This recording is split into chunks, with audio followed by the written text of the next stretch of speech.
I'm John Marie from Moore Risk Services, and with me today I have Chris and Jakes. Hi, my name's Chris Casaburas. Hi there, I am Jakes van der Mescht and I'm a technical consultant into the Moore IT Audit Department. We have been using some new technology in the internal audit space, which is the GRC Audit Server, at some of our clients, and there has been encouraging efficiencies in the audit process, and we've been adding even more value to our clients. Thank you. So we set about addressing a big gap in the IT audit space, and that is essentially the problem that is created with the sampling of data. So we set out to create a product that would eliminate sampling and test 100% of user population across all of the operational databases of a company and tie all of those silos information into one low-cost point, gather all the data, and then be able to test for anomalies and deltas in the data, and all of that needs to run on premises. We didn't want to build yet another cloud-based service. So we came up with a product called the GRC Vault, which, as I said, is a server that runs on-premise. It's got all the software on it, and it connects all the silos of data inside a company, initially related to IT operations, and we do that to provide something called a unified access view, where we can see any user, which systems they're active on and which systems they do not have access to in one view. That's the object of the product. I can also say that, in our time working in the internal audit space, what we found is there's a lot of repetition in audit. Next year it's exactly the same thing. If you look at one customer and you do an internal audit, customers don't actually change their systems often. So when you do a audit, whether it's a SOC audit or 27001, maybe ISO audit, the thing is, maybe it's even a software audit, just to see whether you are compliant with the software that you're using. 9 out of 10 times, year after year, it's a repetition. So one of the things that we also decided is to see in audit efficiency, how can we automate that? So when you go to the customer next year, that you don't do all this analysis again, because that's what happens. IT auditors for companies like Moore, IT auditors come and go, analysts come and go.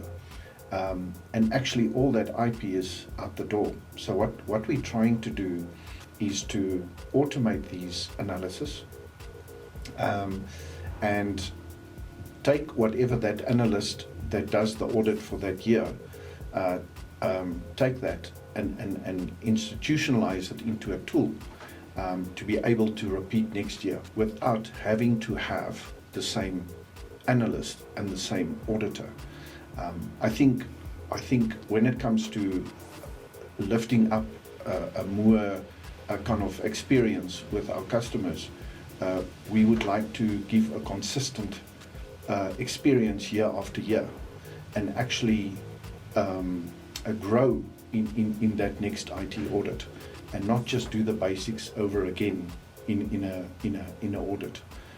To actually, like I said, year after year, make our customers be more compliant to the different audits that we do, instead of just repeating the same audit year after year. Yeah, and excluding sampling from that, looking at everything, being consistent, that is key for me. That's something that I am passionate about when I go do an audit. I don't just want to go tick the box anymore. We need to be looking at more. We need to do more. That unified observability that you mentioned. You need to see everything. Jean-Marie, you mentioned something very important. You mentioned sampling, and sometimes sampling or completeness of a data test is misunderstood. In the sense of that, when you walk into an internal audit, we find that we go to a specific person to ask for data, and then they give us data, okay? And we pull it into spreadsheets, and nothing that I say here is new to any analyst or auditor, but they put it into a spreadsheet and they pivot it a little bit, and then they come up with an answer and they come up with findings. My problem, and where I've seen the efficiency of audits being compromised, is that the question always comes back to, did you get all the data? Because what I just described to you is hopefully you got all the data. And when a partner signs this audit report off, he really hopes, just like the auditor, just like the analyst, that you got all the data. And even if you get some kind of data dump from companies, the question is, isn't that sampling? Isn't that just another way of sampling? And I believe, from a technical perspective, doing big data kind of analytics in the IT estates of very large companies, I really believe that it's sampling. If somebody gave you a dump of data and you cannot for sure say whether you are doing a complete test on their environment. Yeah, we can ask for the script and observe them doing it, but the question is still, are we getting everything? Is there something we're missing? So with this tool, we're going straight to the source. We're able to address that, John. We also found that organizations have become very reliant on dashboards, especially in the risk governance space.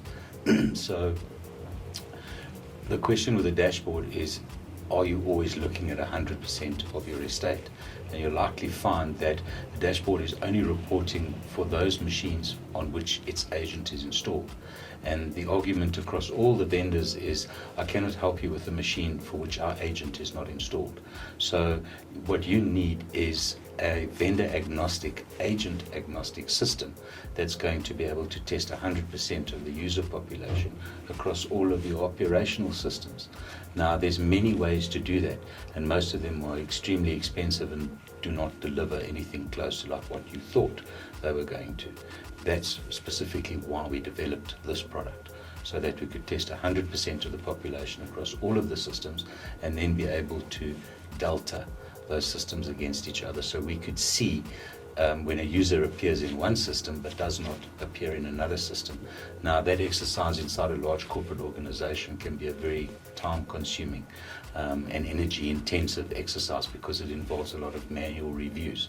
We need to automate that completely and move away from dashboards and sampling as a method to be reliant, to be able to gauge the amount of risk that an organization is facing. So it's actually, in the concept, is very, very simple. And as I said before, many people have tried to build this with varied levels of success, but the issue has always come with the architecture. Yeah. And with doing an IT audit, you always have to go to 10 different people to get your information, where with this, it is all on one. It's one space that you can look at that brings it all together. That's how it can be built. And it just gives an overview of everything in one space.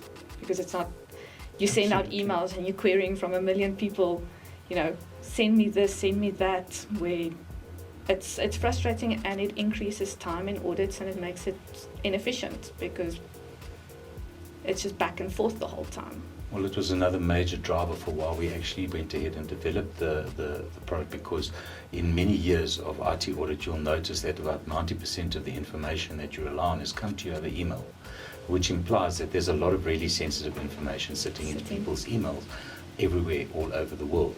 But we've tried to move away from that by creating a vault which a person needs to connect to. They click a link and then get access if they have the right credentials, and then they can see continuous monitoring on whatever it is that they want to look at. A good example of that would be, are the backups being done? So traditionally you would have to go and find a person from IT.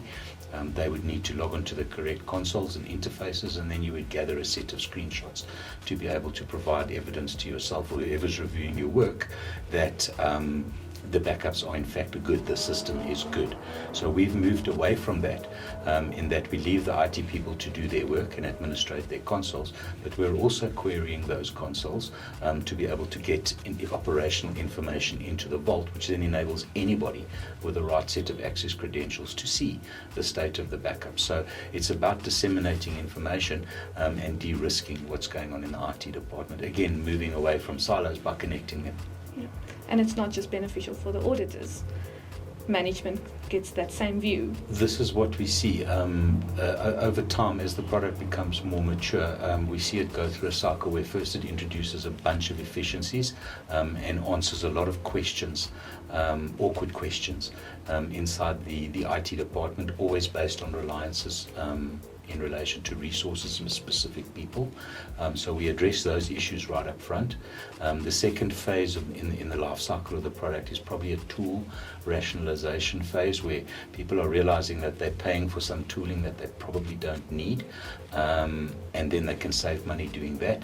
And then in the third phase of the life cycle is where the business begins to understand that this is a huge information asset which they can then monetize. Using their existing data from systems that they are running already, and bring efficiencies in on that level as well. So we're very excited about the future of the product. I think to add to audit efficiencies is something that I find problematic in IT audit space, is that you come up with a report and you come up with findings and you come up with recommendations. The report might be, if it's a SOC audit, it could be an 80-page document. My question always is, there's very valuable information in there around compliance and governance. My question always is, what happens to that document and the actions afterwards? And what we would like to see from a more perspective is that we get more involved in the actions afterwards and how to get more compliant. Because if it's automated, if the GRC server is connected to your environment, why not have a follow-up audit in a month's time to see tracking? Yes, and that's what we see. Instead of from a more IT audit perspective, instead of handing over a document which you hope actually becomes valuable and becomes a tool to implement compliance and governance, because obviously this report is full of non-compliance, and instead of this piece of paper, why not have a system that can help you to become more compliant? And I think it's the only way to be ready for the event, and the event is going to come, whether it's a fire or a disaster in the data center, or whether it's just a server crash or something like that where you suddenly look for your backups, or whether it's a ransomware attack, which obviously is becoming very it happens every day now. ADT has just reported 2 weeks ago. They reported a data breach of people's information. It's in the news. You can go and read about that. So that event is going to happen, and the only way to prevent it, or to try and prevent it, is to be ready. And I think from a Moor's perspective, we would like to get more involved in those type of conversations. From an audit perspective, how ready are you? Agreed. Yeah. Agreed. Security is a big thing. Everybody is vulnerable to the attacks that you've mentioned. And it is important for all the companies and our clients to be ready for that. And like you said, the question is, are you ready? Do you know if you're ready? Is there one space you can go to see what is the status? What was reported last year? How are we doing now? It's continuously monitoring it. It's not just waiting for the IT auditors to come in next year again. Look at exactly the same thing as last year. Maybe finding something new, or just saying, oh no, you're all good. Everything's fine. It's that visibility. We find the modern IT department is really consisting of 4 teams of silos. You have the sort of the Active Directory team, and they concern themselves with managing users and access and things like that. We call them the AD guys. And their job is kind of just to make sure that the wrong people can't access the systems, and that's what they task themselves with. Then you have the endpoint management teams, and they concern themselves with running enterprise tools to make sure that the endpoints are properly patched and that the virus scanners are up to date and that all the Adobe is running it. And there's a bunch of tasks involved with endpoint management, industry all by itself, and you have a separate team running that. Then you have your security team, which really concerns itself primarily with minimizing the company's attack surface. And they use a bunch of tools that allow them to make sure that everything's okay on the security front. And then, of course, you've got what we call the cloud crowd. And they administrate the consoles that are running up in the cloud. They're doing the hosted exchange and the Azure stuff and all the rest of it. And we find that the CIO is sitting in between these 4 streams of people, and trying to provide unified reporting from that into the business.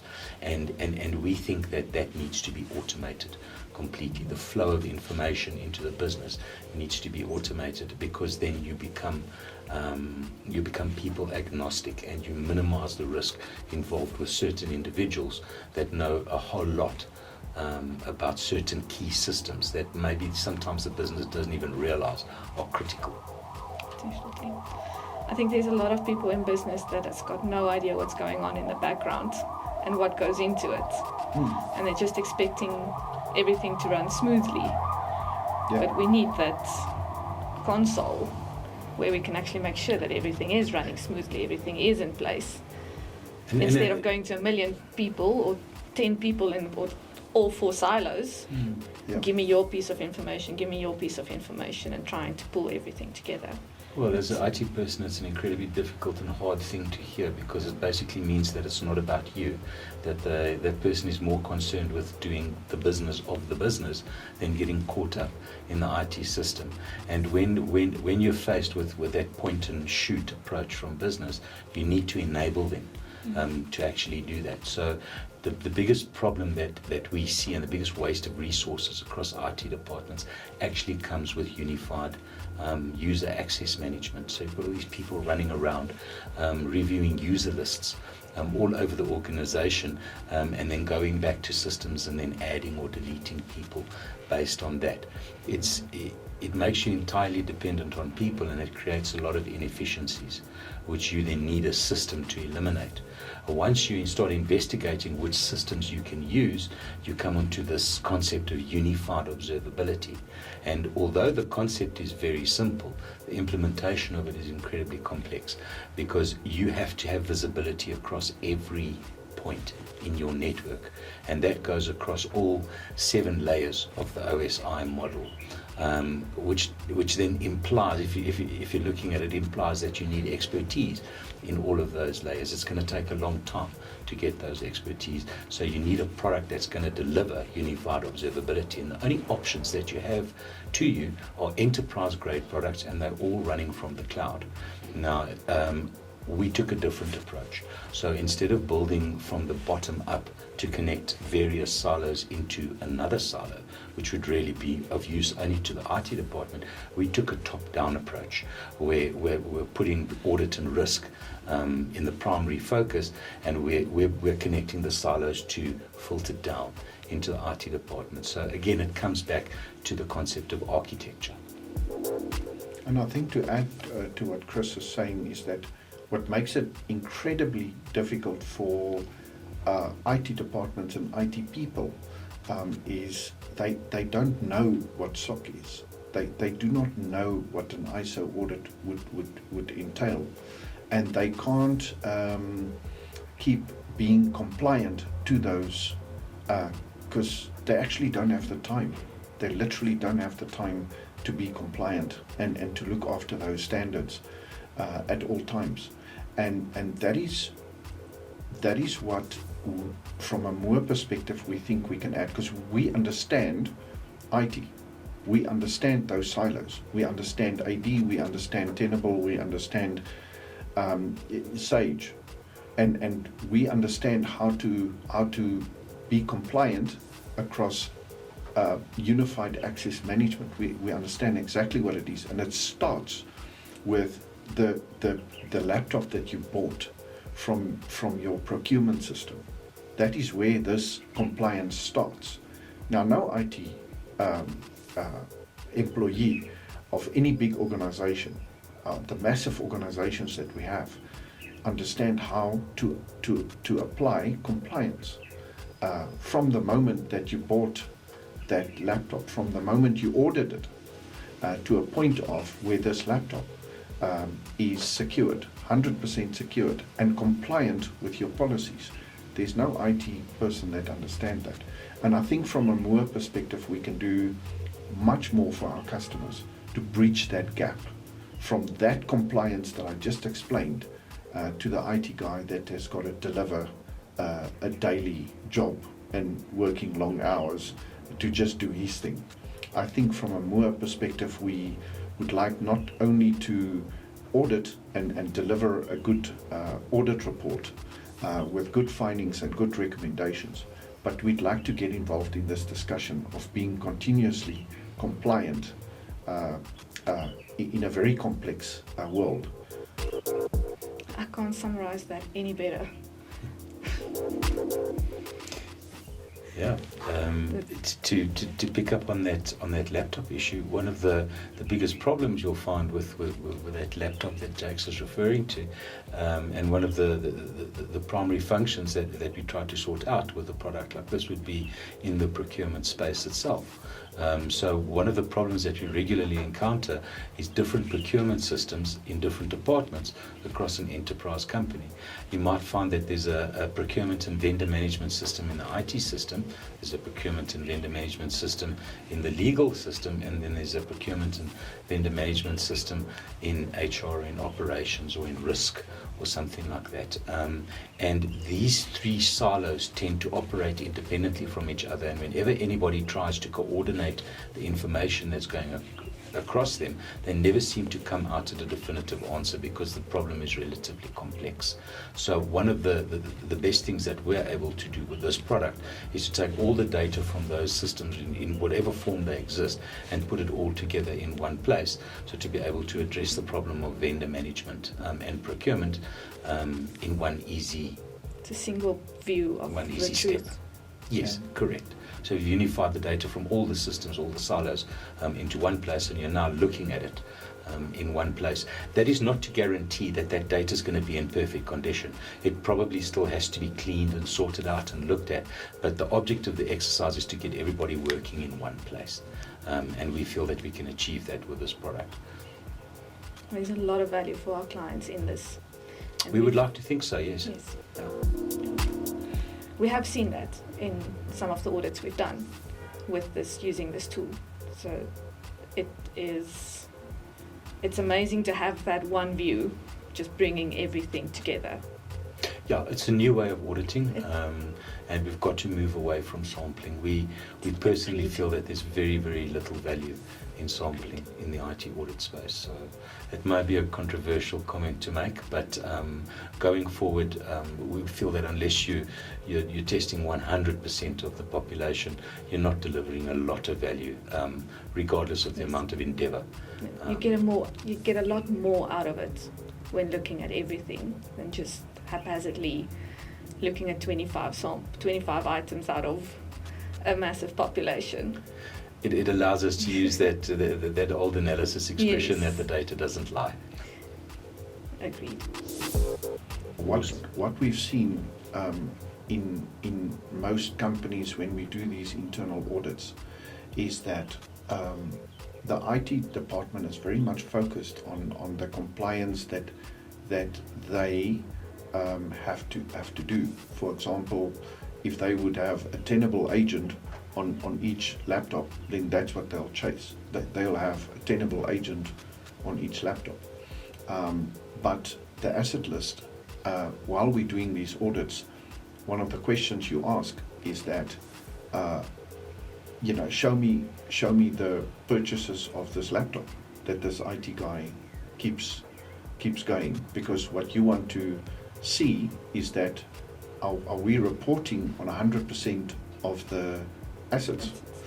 And we did an audit earlier this year where the company had 400 and something users, and they purchased over a couple of years, they purchased something like 700-800 laptops.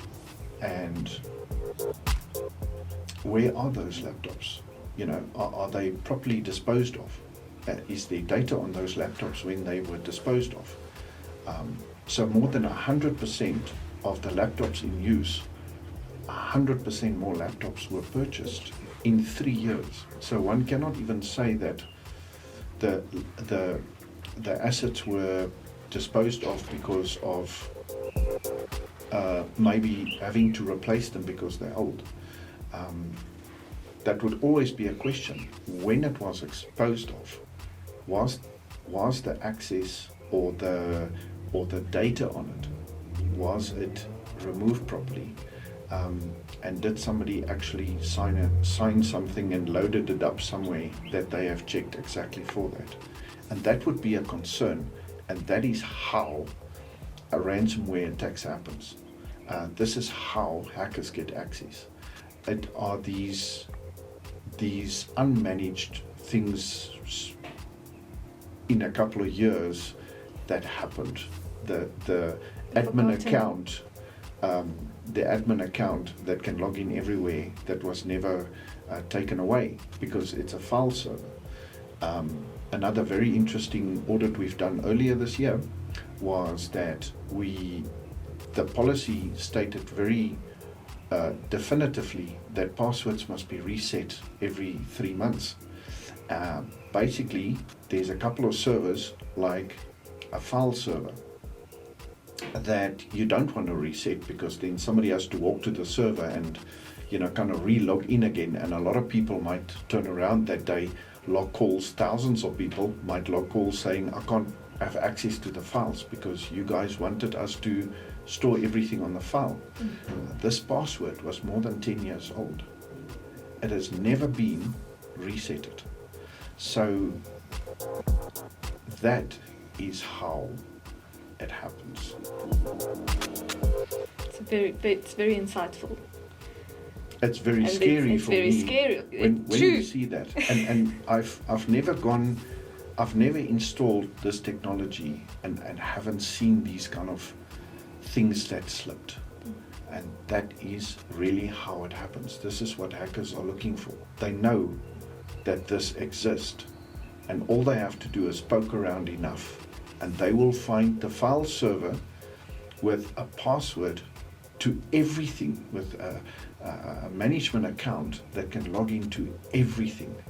And that's what they look for. They look for the file server because they know this is probably the SharePoint server. This is probably never have been administered properly on a password policy or management. And that is what we would like to get involved with. But it's a very, very scary finding every single time that we get to it. Well, that touches on patch management. That also falls through the cracks, where everybody's just like, it's automated and it's just happening, but that's not always the case. Like Chris was saying, patch management can only happen to where the client was installed, isn't it? So if the client or the agent, yes. If the agent wasn't installed, then the patch didn't happen. Yes. And where in another very large company, what we found was that the patches did not happen for the first 2 weeks because of all the software that needed to be installed on a laptop that goes out. So for the first 2 weeks, it was behind on any patching for at least 3 or 4 months, because straight after the laptop is coming online, the patching server started patching, and it was always a little bit behind. So although this company scored very well on reporting on all the laptops, there is a time frame where they're very uncompliant with any policy out there that they've ever written. And this is a company that's got the policies. That is also something that we see often from large organizations, a very complex problem to